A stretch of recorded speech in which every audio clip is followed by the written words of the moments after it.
नमस्कार दोस्तों, आपके अपने YouTube चैनल जीवंत स्टोरीज में आपका दिल से स्वागत है। दोस्तों, आज की कहानी शुरू करने से पहले आपसे एक छोटी सी रिक्वेस्ट है। आप चैनल को सब्सक्राइब जरूर करिए। चलिए कहानी शुरू करते हैं। एक शहर में एक पेंटर रहता था। वह पेंटर एक से बढ़कर एक पेंटिंग्स बनाता था। उसकी पेंटिंग्स को जो भी देखता था वो उसकी पेंटिंग्स का कायल हो जाता था, क्योंकि उसकी पेंटिंग्स देखकर लगता था जैसे उसने पेंटिंग्स में जान डाल दी हो।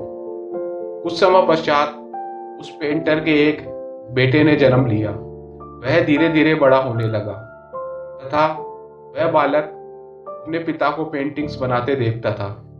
देखते ही देखते वह बालक बड़ा हो गया तथा वह अब अपने पिता के काम में हाथ बटाने लगा। जैसे जैसे दिन बीतते गए, बेटे के पेंटिंग्स बनाने के काम में निखार आता गया।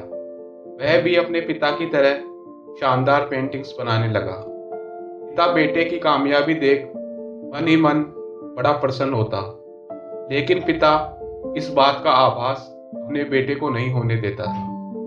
बेटे की बनाई पेंटिंग्स में पिता हर बार कोई ना कोई कमी निकाल ही देता था। वह बेटे से कहता कि तुमने पेंटिंग्स तो बड़ी सुंदर बनाई है, लेकिन इसमें जो ये कमी है इसे नेक्स्ट टाइम दूर करने की कोशिश करना, ताकि पेंटिंग्स और भी सुंदर बन सके। बेटा भी बाप की बातों को बड़े ध्यान से सुनता तथा जो भी कमी पिता बताते उसमें सुधार कर पहले से बेहतर पेंटिंग्स बनाता। बेटे की अपने काम में सुधार करने की आदत के कारण वह अब उस मुकाम तक पहुंच गया था कि उसकी पेंटिंग्स को बाप की पेंटिंग्स से ज़्यादा पसंद किए जाने लगा।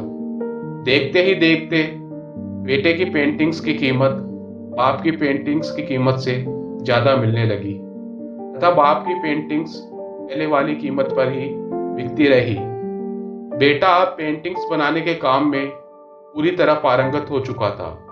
वो कहते हैं न, practice makes a man perfect. लेकिन बाप अब भी बेटे की पेंटिंग्स में कुछ न कुछ कमी निकाल ही देता था। लेकिन अब बेटे को बाप की ये कमी निकालने वाली आदत बिल्कुल पसंद नहीं थी, लेकिन न चाहते हुए भी वह उन कमियों को दूर करके पेंटिंग्स में सुधार कर ही देता था। एक समय की बात है, जब बाप ने बेटे की पेंटिंग्स में कमी निकाली तो बेटे के सब्र का बांध टूट गया और उसने अपने पिताजी से कहा, पिताजी, अगर आपको पेंटिंग्स की इतनी ही नॉलेज होती तो आपकी बनाई पेंटिंग्स मेरी बनाई पेंटिंग्स से कम कीमत पर नहीं बिकती। आप मुझे सलाह देना बंद करें तथा अपने काम में सुधार करें। मेरे द्वारा बनाई गई पेंटिंग्स एकदम सही है। बाप ने बेटे की यह बात सुन बेटे को सलाह देना बंद कर दिया और उसकी पेंटिंग्स में कमियां निकालना भी बंद कर दिया।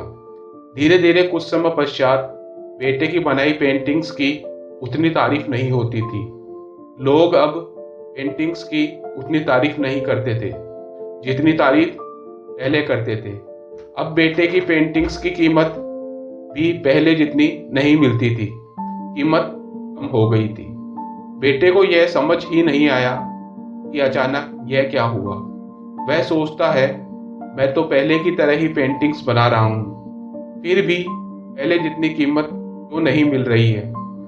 एक दिन वह अपने पिता के पास जाता है तथा उन्हें सारी बात बताता है। बेटे की बात सुन पिता मन ही मन मुस्कुराते हैं तथा बेटे से कहते हैं, बेटा, मैं यह पहले से जानता था कि तुम्हारे साथ यह सब होने वाला है, क्योंकि आज से कई सालों पहले मेरे साथ भी यही हुआ था। मैं भी इसी दौर से गुजरा था। बाप ने बेटे से कहा, यह सही है कि तुम मुझसे बेहतर पेंटिंग्स बनाते हो, और यह भी सही हो सकता है कि पेंटिंग्स के बारे में तुम्हारी समझ मुझसे ज़्यादा हो, लेकिन जब मैं पेंटिंग्स में कमी निकालता था तब तुम अपने काम से संतुष्ट नहीं होते थे तथा बेहतर पेंटिंग्स बनाने की कोशिश करते थे और यही तुम्हारी सफलता का कारण था। लेकिन जब से तुमने बेहतर करने की कोशिश छोड़ दी है, तब से पेंटिंग्स में सुधार करने की कोशिश भी छोड़ दी, तब से तुम्हारी पेंटिंग्स बनाने की ग्रोथ रुक गई है। इसलिए तुम्हारी बनाई पेंटिंग्स अब पहले जितनी शानदार नहीं बनती है और इसी कारण पेंटिंग्स के पहले जैसे दाम भी नहीं मिलते हैं। पिता ने बेटे से कहा, तुम अपने काम से संतुष्ट होना छोड़ दो, यही बात तुम्हें और बेहतर कार्य करने के लिए प्रेरित करेगी। दोस्तों, इस कहानी से हमें यह सीख मिलती है कि चाहे हम जो भी काम करें, उस काम से पूर्णतया संतुष्ट नहीं होना चाहिए, उसे बेहतर से बेहतर करने की कोशिश करनी चाहिए, जिसके कारण धीरे धीरे हम अपने कार्य में और ज़्यादा निखार ला सकें।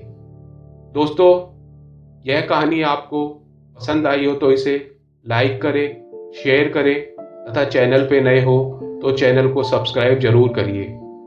ऐसी ही एक और मोटिवेशनल स्टोरी मैं आपके लिए लेकर आऊँगा। जब तक आप स्वस्थ रहें, खुश रहें। धन्यवाद।